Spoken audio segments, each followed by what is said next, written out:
Hello everyone. बेटा आज मैं स्टार्ट करने जा रहा हूँ चैप्टर नंबर 3 क्लास 12 फिजिक्स और चैप्टर का नाम है करंट इलेक्ट्रिसिटी।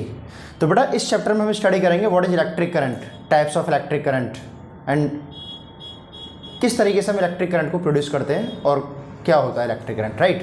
तो बच्चे इसे पढ़ने से पहले थोड़ा सा इलेक्ट्रोस्टैट की तरफ चलते हैं। तो हमने इलेक्ट्रोस्टैट में पढ़ा था इलेक्ट्रोस्टैटिक। तो इलेक्ट्रोस्टैटिक का मीनिंग क्या है? Charge at rest. तो वहाँ पर हमने जो स्टडी की थी चार्ज की, वो एक कंडीशन पे की थी जब चार्ज रुका हुआ था। But in this chapter in case of electric current, अगर किसी कंडक्टर में से हम करंट को पास कराते हैं due to the motion of the electrons there will be electric current in a conductor. तो देखिएगा होता क्या है इलेक्ट्रिक करंट। वैसे तो मैंने यहाँ पर डेफिनेशन लिख रखी है इलेक्ट्रिक करंट की, the rate of flow of electric charge per unit area of a cross section of a conductor. तो बच्चे अभी ये आपको थोड़ी देर में समझ में आएगी कि डेफिनेशन है क्या, what is the rate of flow of charge. Clear? तो मैं यहाँ पर आपसे बताना चाहूँगा कि हम एक चार्ज कंसिडर करते हैं। अभी मान लीजिएगा ये हमारा एक चार्ज है, ठीक है, ये चार्ज ले रखा है मैंने। अगर इस चार्ज Q को मैं एक कांस्टेंट वेलोसिटी के साथ मूव कराता हूँ तो एक इलेक्ट्रिक करंट प्रोड्यूस होगा जो कि कांस्टेंट करंट होगा। अगर कोई चार्ज कांस्टेंट वेलोसिटी से चल रहा है तो एक कांस्टेंट करंट प्रोड्यूस होता है इन अ कंडक्टर। और अगर इसी चार्ज को अगर मैं एक वेरिएबल वेलोसिटी के साथ मूव कराता हूँ there will be a variable current in a conductor, right. तो हमें जो फोकस करना है इस चैप्टर में, वो फोकस करना है किस चीज़ पर? चार्ज के मोशन पर, इलेक्ट्रॉन के मोशन पर। क्लियर? तो देखो हम किस तरीके से मोशन कराते हैं इलेक्ट्रॉन्स का in a conductor. Let us consider. सबसे पहले मैं क्या करूँगा, एक वायर लूँगा, पीस ऑफ वायर, और उसका मैं आपको जूम करके एक फिगर बना के दिखाता हूँ। तो बेटा ये एक कंडक्टर है, ये ना,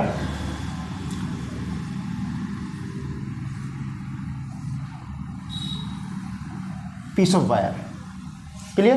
तो अभी क्या है इसमें कि अभी इसके अंदर जो इलेक्ट्रॉन्स हैं वो सारे के सारे क्या हैं, रैंडमली मूव कर रहे होंगे। तो देखो जब रैंडमली मूव करते हैं तो क्या होता है, तो इसमें बहुत सारे इलेक्ट्रॉन्स हैं, n नंबर ऑफ इलेक्ट्रॉन्स हैं। इन सभी की जो डायरेक्शन है वो रैंडमली मूव कर रही है, और रैंडमली मूव करने की वजह से इनमें एक करंट प्रोड्यूस होगा। भाई मोशन हो रहा है चार्ज का, रैंडमली मूव हो रहा है। तो जब चार्ज चलता है, मैंने आपको बताया चार्ज चलेगा किसी कंडक्टर में तो एक करंट प्रोड्यूस हो जाता है। तो जब बच्चे ये चार्ज रैंडमली मूव कर रहा होता है तो इन सभी चार्ज की वजह से, इन सभी इलेक्ट्रॉन की वजह से करंट जो प्रोड्यूस होता है उसे बोलते हैं हम, उसे कहते हैं कि उनका जो एवरेज करंट होगा वो क्या हो जाएगा, जीरो हो जाता है। फिर सुनो, जब कोई कंडक्टर किसी एक्सटर्नल सोर्स से कनेक्ट नहीं होता है, लाइक सेल से कनेक्ट नहीं होता है, तो उसके अंदर जो चार्ज हैं वो रैंडमली मूव कर रहे होते हैं, किसी भी डायरेक्शन में चल रहे होते हैं। तो उन किसी भी डायरेक्शन में चलने की वजह से जो करंट प्रोड्यूस होता है, टोटल करंट, एवरेज करंट, वो क्या हो जाता है, जीरो हो जाता है। बट हमें तो कंडक्टर में करंट लेके आना है, तो इन सारे कंडक्टर, इन सारे इलेक्ट्रॉन्स को किसी एक पर्टिकुलर डायरेक्शन में मूव कराने के लिए हम एक एक्सटर्नल सोर्स लगाते हैं, और उस सोर्स को हम यहाँ पर सेल कंसिडर कर लेते हैं। तो बेटा मैंने क्या किया, इसके अक्रॉस एक सेल लगा देनी है, ये रही एक सेल, ये कनेक्ट कर दिया मैंने, किससे, सेल से कनेक्ट कर दिया। सेल से कनेक्ट करने के बाद इसकी पूरी जो कंडीशंस है वो चेंज हो जाएंगी, और एवरेज करंट अभी यहाँ पर जीरो नहीं होगा, और ये इलेक्ट्रॉन्स भी यहाँ पर क्या होंगे, इलेक्ट्रॉन्स भी रैंडमली मूव नहीं करेंगे। तो इसमें बच्चे बहुत सारे इलेक्ट्रॉन्स थे, n नंबर ऑफ इलेक्ट्रॉन्स थे। अब देखिएगा, अभी मान लीजिएगा कि ये की के साथ हमने कनेक्ट किया, की ओपन है, तो इनमें रैंडमली मूव कर रहे हैं। तो बेटा जैसे ही मैं यहाँ पर इसको ऑन कर दूंगा तो बेटा ये इसका नेगेटिव टर्मिनल है सेल का, और ये क्या होता है, पॉजिटिव टर्मिनल होता है। इसको हम हायर पोटेंशियल कहते हैं और इसको हम लोअर पोटेंशियल कहते हैं। तो देखो जो इसके अंदर फ्री इलेक्ट्रॉन्स थे, इसके कनेक्ट होने के बाद, की ऑन होने के बाद, उन सभी की जो डायरेक्शन होगी वो एक ही डायरेक्शन में आ जाएंगे। क्या होंगे, एक ही डायरेक्शन में इलेक्ट्रॉन मूव करना शुरू कर देते हैं। क्या कहते हैं, इलेक्ट्रॉन जो होते हैं, जैसे ही हमने इस की को ऑन किया तो इसके अंदर जो फ्री इलेक्ट्रॉन्स थे उन सभी की डायरेक्शन एक हो जाती है, और एक एंड से दूसरे एंड की तरफ चलना शुरू कर देते हैं। अब एंड कैसे कंसीडर करते हैं, तो बेटा ये नेगेटिव, जो बैटरी का नेगेटिव है यहाँ तक, ये इलेक्ट्रॉन है, कैसे चार्ज होगा, इस पर नेगेटिव होगा। तो बैटरी का नेगेटिव इलेक्ट्रॉन के नेगेटिव चार्ज को रिपेल करता है from this end to this end. तो इनका मोशन किधर होगा, मान लीजिएगा ये एंड ए है और ये एंड क्या है, बी है। तो इस वाले एंड से इस वाले एंड की तरफ ये चार्ज चलना शुरू कर देता है due to a repulsive force due to this terminal. ये नेगेटिव है, ये नेगेटिव चार्ज क्या करेगा, रिपेल करेगा टुवर्ड्स द एंड ए।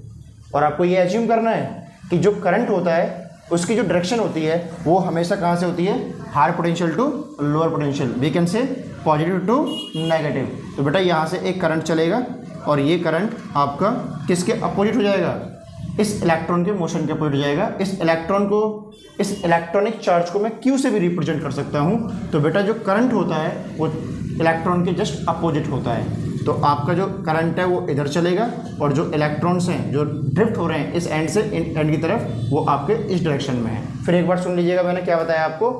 मैंने ये बताया कि जब हम किसी एक पीस ऑफ वायर को जिसके अंदर बहुत सारे इलेक्ट्रॉन्स थे रैंडमली मूव कर रहे थे, उनको अगर मैंने किसी एक सेल से कनेक्ट कर दिया तो बेटा ड्यू टू रिपल्सिव फोर्स जो इलेक्ट्रॉन्स होते हैं वो एक नेगेटिव एंड से किधर की तरफ चलना शुरू कर देते हैं, पॉजिटिव एंड की तरफ शुरू कर देते हैं। तो जो करंट होता है वो हमेशा किधर चलता है, वो करंट चलता है आपका पॉजिटिव से नेगेटिव की तरफ। इलेक्ट्रॉन कहाँ चलते हैं, नेगेटिव टू पॉजिटिव की तरफ। आई थिंक यहाँ तक आपको समझ में आ रहा होगा।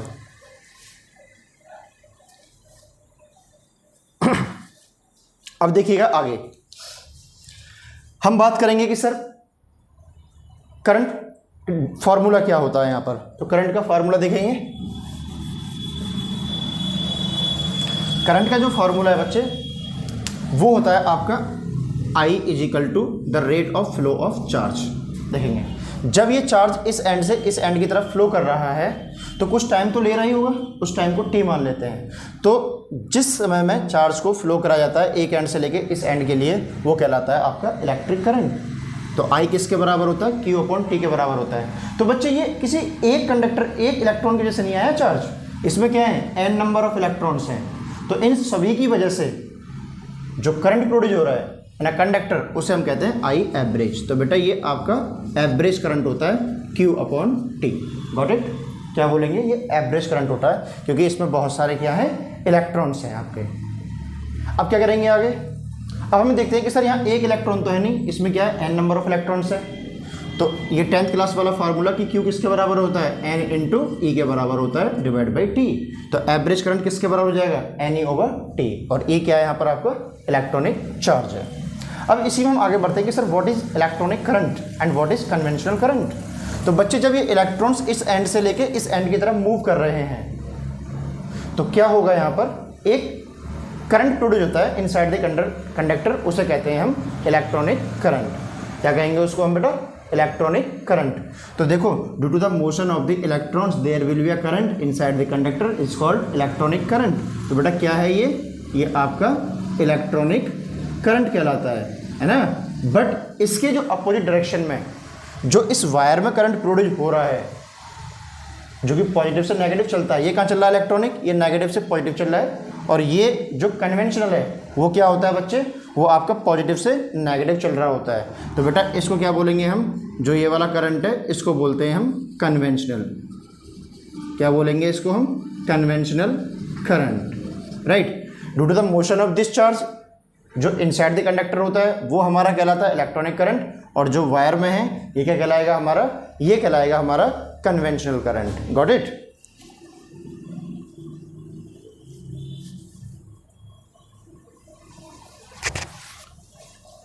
अब हम यहां बात करते हैं कि सर इंस्टेंटेनियस करंट क्या होता है। तो इंस्टेंटेनियस की बात करते हैं बच्चे। इंस्टेंटेनियस करंट, बेटा इंस्टेंटेनियस का मतलब होता है at an instant of time, बहुत छोटा टाइम पीरियड के लिए। इतना छोटा टाइम पीरियड होता है जैसे कि हमने पल के झपकी, बहुत छोटा टाइम पीरियड था, 0 से भी छोटा है ना। तो मान लीजिएगा कि मैं यहाँ पर बात करता हूँ कि बहुत छोटा टाइम पीरियड के लिए अगर मैं करंट को चेक करूं तो वो इंस्टेंटेनियस करंट होता है। जैसे कि हम एग्जांपल की बात करें, कार में जो स्पीडोमीटर होता है सडनली हम उसकी स्पीड चेक करने लगे तो वो हमारी क्या होती है, इंस्टेंटेनियस स्पीड होती है। ऐसे ही क्या होता है कि हम कंडक्टर के अंदर at an instant of time current की वैल्यू चेक करते हैं तो वो इंस्टेंटेनियस करंट होता है। एवरेज किसकी वजह से आया था, सारे इलेक्ट्रॉन की वजह से। और इंस्टेंटेनियस किसकी वजह से आएगा, इंस्टेंटेनियस होता है बहुत छोटे टाइम पीरियड के लिए। तो बेटा उसको रिप्रेजेंट कैसे करते हैं इंस्टेंटेनियस करंट को, उसको रिप्रेजेंट करते हैं I इजिकल टू, बहुत छोटा करंट है तो उसको लिमिट कर देंगे, limit del t tends to 0।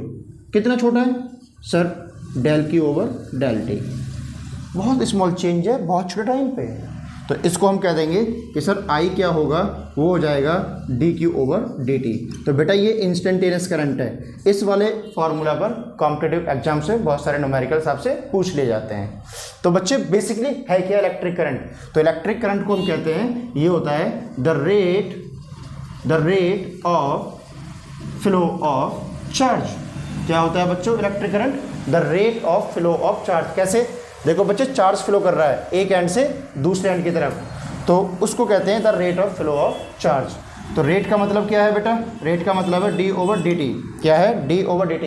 क्या फ्लो कर रहा है? आपका चार्ज फ्लो कर रहा है, तो इसे कहेंगे करंट। तो करंट क्या होता है बच्चे? dq/dt। क्लियर? तो करंट की जो डेफिनेशन है वो ये भी कह सकते हैं the rate of flow of charge. तो मैंने आपको यहाँ पर क्या बताया? मैंने आपको इलेक्ट्रॉनिक करंट बताया, कन्वेंशनल करंट बताया, एवरेज करंट बताया और आपको इंस्टेंटेनियस करंट भी बता दिया। ठीक है, तो डेफिनेशन के अकॉर्डिंग क्या बोलना है? The rate of flow of electric charge per unit area of a cross section of a conductor, और you can say sir short form में the rate of flow of charge. ये भी proper definition है आपकी electric current की। तो electric current होता क्या है? I=Q/T। ये फॉर्मूला याद कर लीजिएगा, एक फॉर्मूला ये याद कर लीजिएगा, इन दोनों फॉर्मूले से बात बन जाएगी। अब आती है सेकेंड टर्म कि sir what is the unit of electric current. क्या बात करेंगे? Unit of electric current.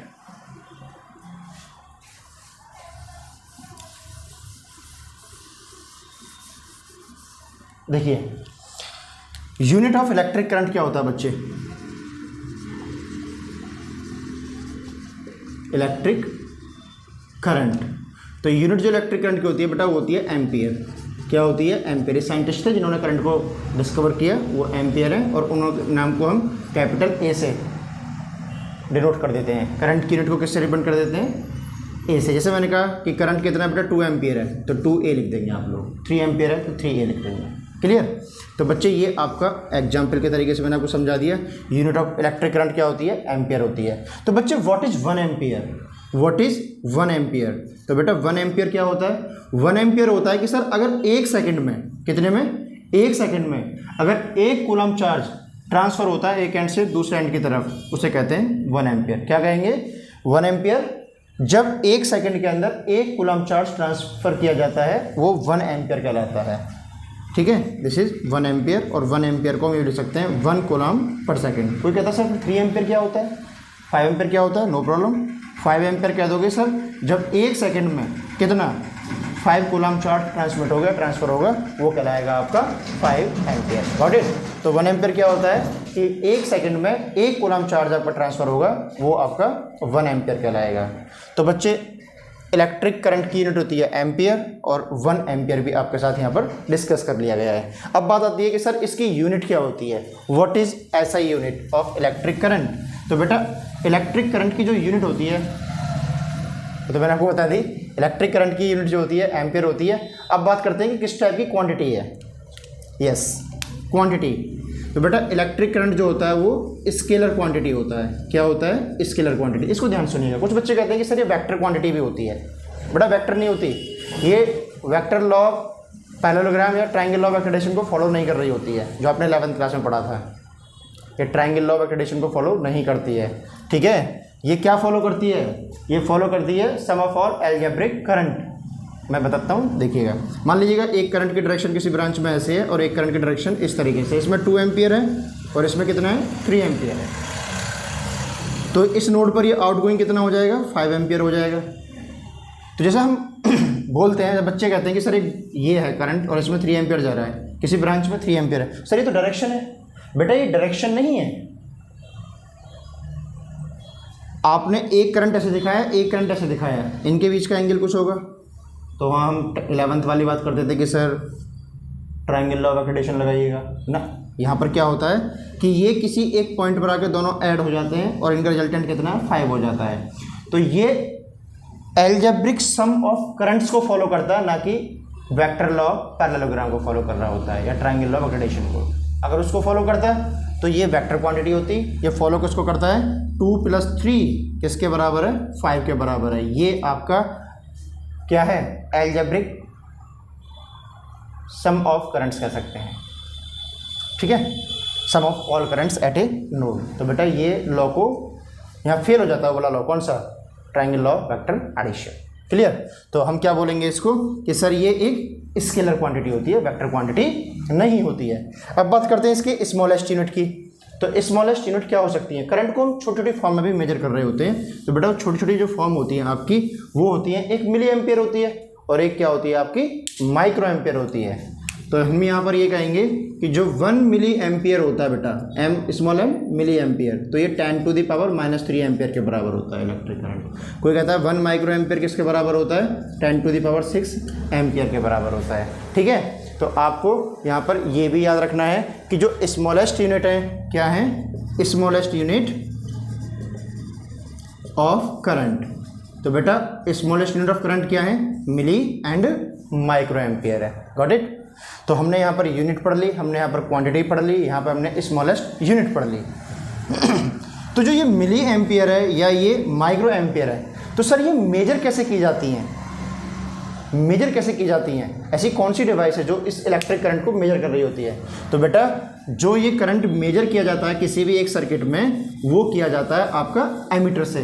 किससे मेजर किया जाता है, आपका एमीटर से मेजर किया जाता है। तो देखिएगा एमीटर होता क्या है बच्चे। एमीटर, इसका सिंबल है बच्चों इस तरीके से, सर्किल से बनाइएगा और ये इस तरीके से कनेक्ट कर दीजिएगा, ये एमीटर का सिंबल है। तो एमीटर जो होता है, it is a device which is use to measure the electric current. किसके लिए यूज में लाया जाता है बच्चे, ये करता है करंट को मेजर द इलेक्ट्रिक करंट। क्या काम करता है ये, मेजर द इलेक्ट्रिक करंट। किस तरीके से मेजर करता है वो मैं आपको बताता हूं। देखो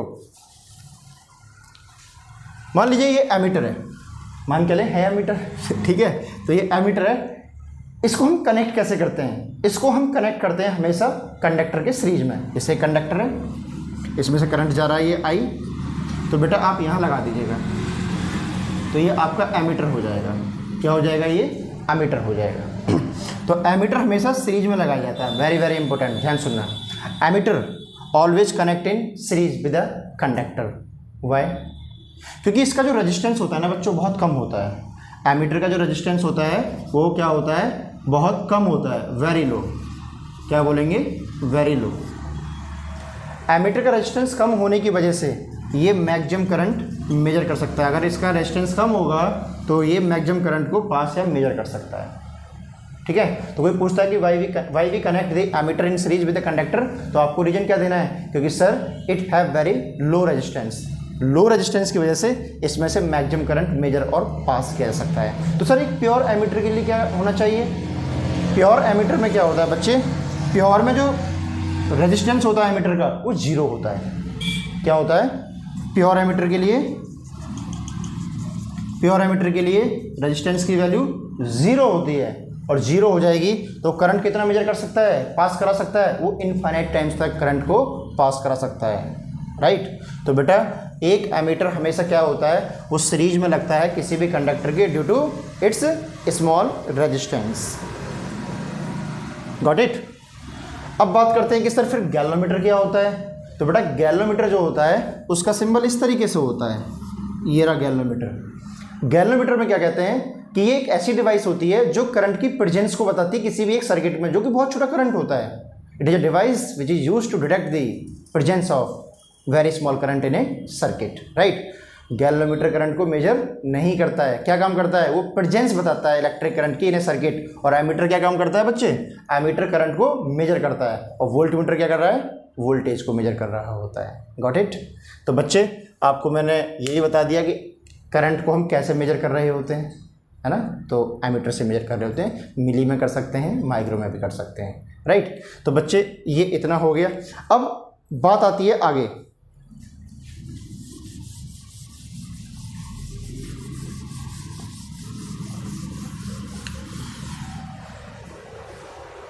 एक बार फिर सुन लीजिएगा। इलेक्ट्रिक करंट होता क्या है बेटा, इलेक्ट्रिक करंट जो है आपका वो हमने पढ़ा कि due to the motion of the electron in a conductor, वो क्या कहलाता है आपका इलेक्ट्रिक करंट होता है। उसके बाद electronic current, conventional current, average current, instantaneous current, unit of current, quantity, और आपका फिर हमने मेजरमेंट ऑफ इलेक्ट्रिक करंट, ये सारी चीज़ें यहाँ पर डिस्कस की हैं।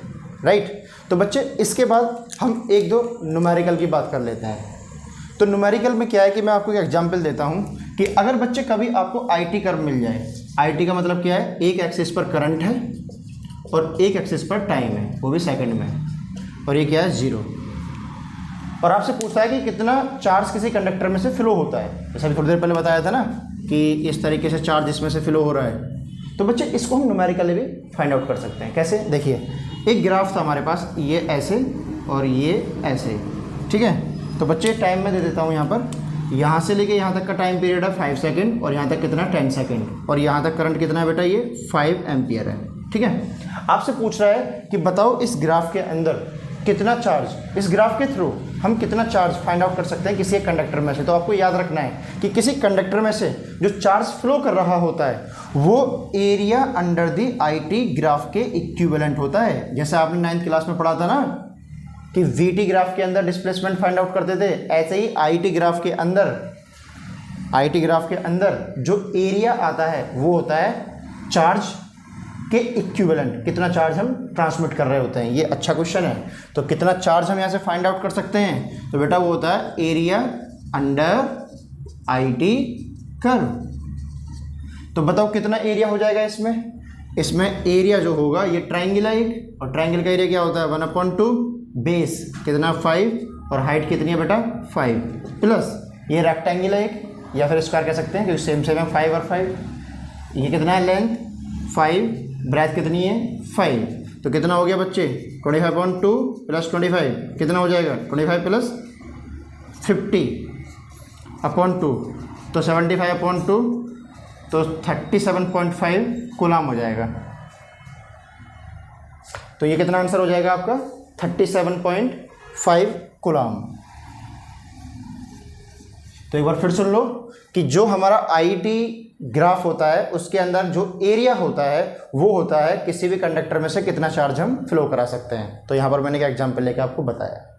अब बात करते हैं एक बार बेसिक सी छोटी सी कि सर आपने स्टार्टिंग में बोला था कि कांस्टेंट करंट, वेरिएबल करंट क्या होता है।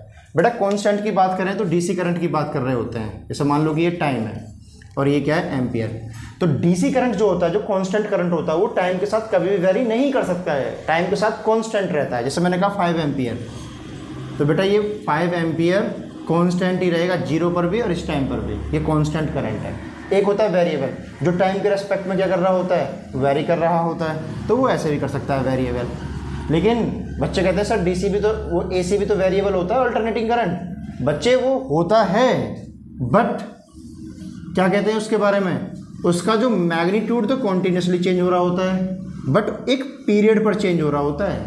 जिसमें AC क्या होता है, वेरिएबल होता है, बट उसका मैग्नीट्यूड कॉन्टीन्यूसली चेंज हो रहा होता है at a regular interval of time. एक फिक्स टाइम में फिक्स मैग्नीट्यूड चेंज हो रहा होता है, तो वो AC होता है। इसको हम अच्छे से पढ़ेंगे EMIN AC चैप्टर में, ठीक है। तो वेरिएबल तो ऐसा होता है कि कभी टाइम बढ़ता जा रहा है, वेरिएबल करंट कभी ज़्यादा कभी कम, वो वेरिएबल होता है।